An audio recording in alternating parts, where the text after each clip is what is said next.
This week on FMF Unboxed, we hail to the king.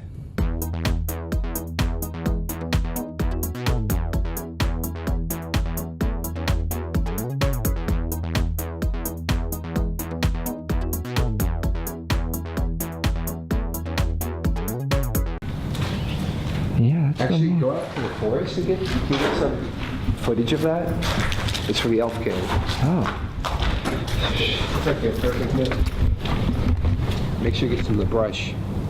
The head of the Elf King was built by Frosted Minifears founder Chad Garcia, who constructed it out of an actual cow skull. Once the prop was finished, we were able to begin filming. Everybody ready? Yeah, we do. All right, let's go make some pasta.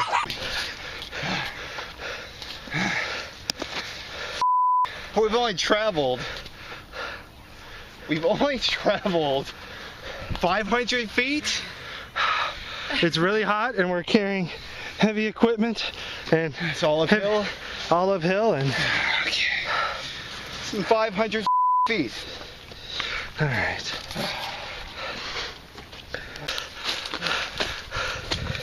Nice forest though, yeah? Yeah. We're almost there. Good job. Oh, good job. Hey, good looking out. What happened? You dropped your inhaler. No. What did I pull from my pockets?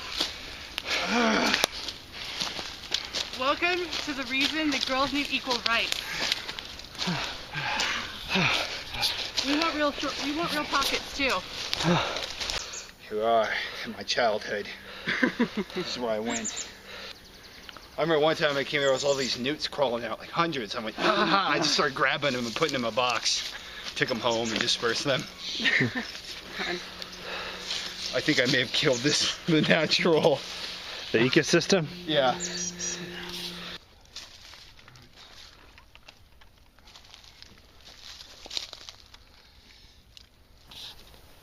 So while Chad and Angela are working on mounting the skull to the tree, I am reading through the story to get ideas for more shots to get while we're here.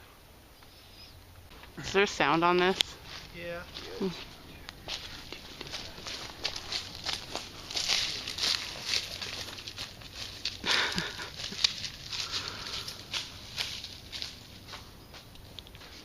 So to make faux moss, let's take some Joanne fabric or Michael moss, stick it to the tape until the tape disappears.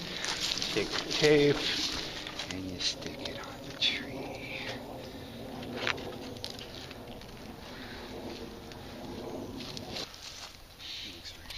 It does.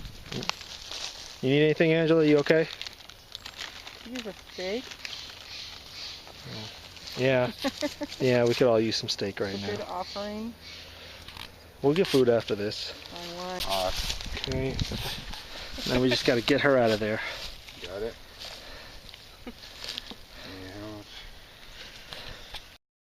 I don't know if I can stand upright.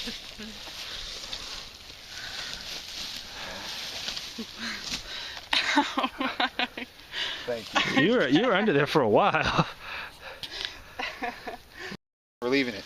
Good job. Now we just got to get the shot of the king standing up. Yay. Yay. Yay. So there's a point in this story where it's mentioned that there's a glimmer of light in one of the eye sockets. So to create that effect, in Premiere, all I have to do is right-click on the clip and click Replace with After Effects Composition. And what this will do is this will then send that clip to After Effects for me to do my visual effects work.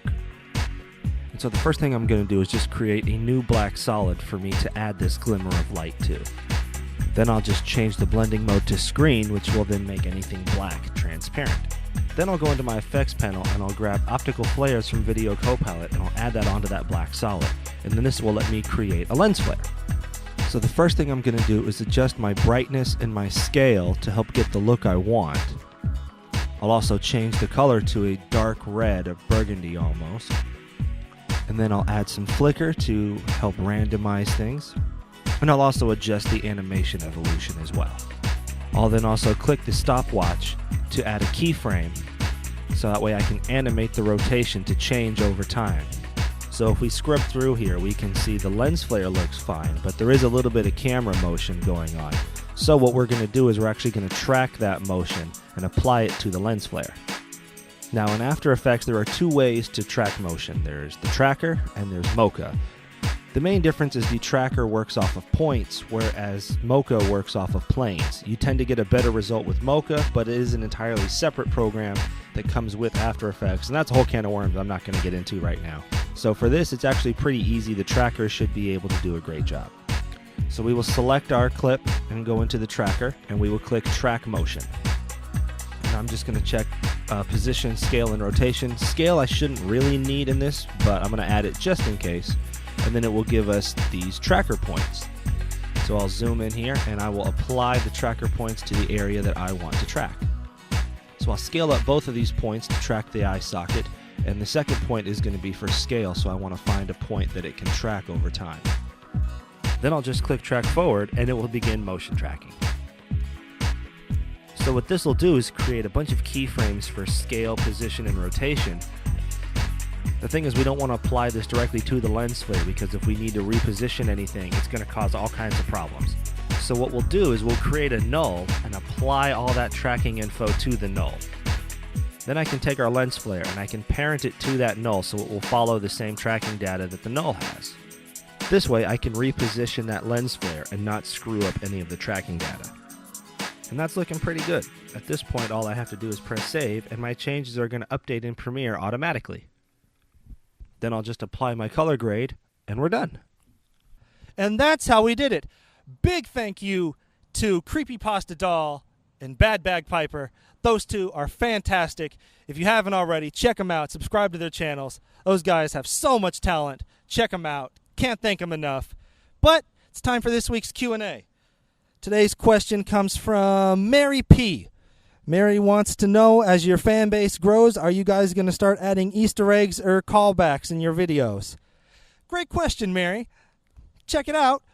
We already do put Easter eggs in our videos. In fact, here's some of our favorites. At the end of the original Frosted Minifears pilot, Her Friend at the Ganges, we watch as the photograph from the story is developed on screen.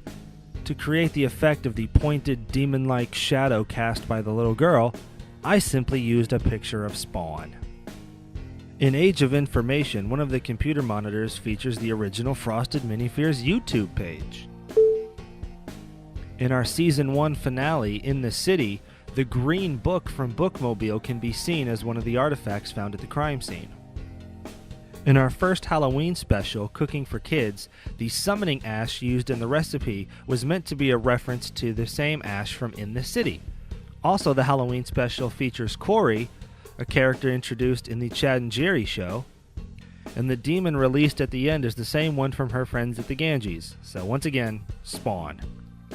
In our April Fool's Day episode, The Cost of Fame, the entire video is an Easter egg, as you see inside the Frosted Minifears folder, including glimpses at future episodes. The episode The Gate features quite a few hidden visuals, including a shot of Efren Aguilera dancing. The dog tags from our Season 2 premiere, MAS, feature the name Lieutenant J. Howlett, aka Wolverine. So yeah, those are some of our favorite Easter eggs. So thank you for your question, Mary. If you guys have a question you want me to answer on the show, go ahead and leave it in the comments below, or shoot us an email to frostedminifears@gmail.com. In the meantime, like, share, and favorite this video. And if you haven't already, click subscribe, because on Wednesday, it's an all-new episode of Frosted Minifears, and 1 week from today, I'll show you how we did it on an all-new FMF Unboxed.